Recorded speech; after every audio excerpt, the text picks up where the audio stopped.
Hey Hiskiel, this is Mrs. Skoglins. Just wanted to give you a little bit of feedback on your summer assignment.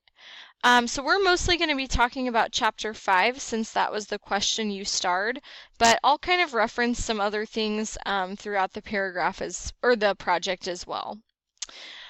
So the first thing that I looked for in your assignment was a strong topic sentence, and we want that to be the first sentence that's going to reference the question that was provided and answer the question before you go into, the specific details. So I noticed, Hiskill, that a lot of times you kind of just repeat the question, like you say, the question was to do this. But remember, we actually want you to come out and answer that right away so that we know where the paragraph is going. So that would be a good revision to make, is to actually get the answer. What is a career or business decision and how was it successful because of story? Next, I actually looked at the end of your paragraph to see your concluding sentence, which again should kind of tie back to the question and sort of just make the reader feel like, okay, the paragraph is over.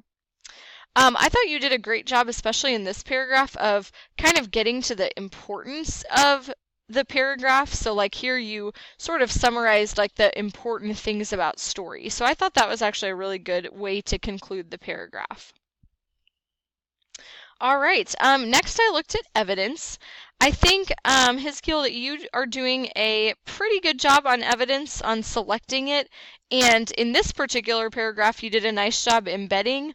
Like I especially liked this one where you said Xerox's own specialized Eureka method that Fortune estimates is worth 100 million. So even with the quotes, that flowed together really nicely with your own writing. So really good job there. The issue I noticed is that in pretty much all of your other paragraphs that I was looking at, you didn't really have clear quotations. So I did have to kind of mark you down because even though the ones here were good, we want at least 2 direct quotes in every paragraph, okay?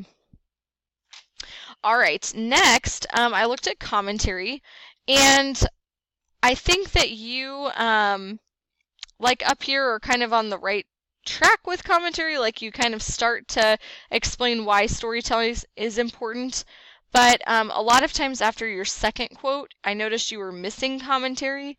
And again, especially with those other paragraphs where you didn't have evidence, it was hard to tell what was commentary. So just really would encourage you to go back and make sure you're following the format, okay? All right, in-text citations, you're really close. Just make sure we don't put a comma. It should just be pink 101. And then I do want to encourage you to watch out for the use of personal pronouns, especially you or your. That just sounds really informal. And so saying something like a helpful method to express people's or someone's thoughts and ideas, that really is going to elevate your writing a lot. I also thought that your art-directed activities looked good, and I just wanted to commend you on your visual notes. You're a really good artist, and this was like really neat for me to look at, so good job there. Just wanted to give you a little feedback.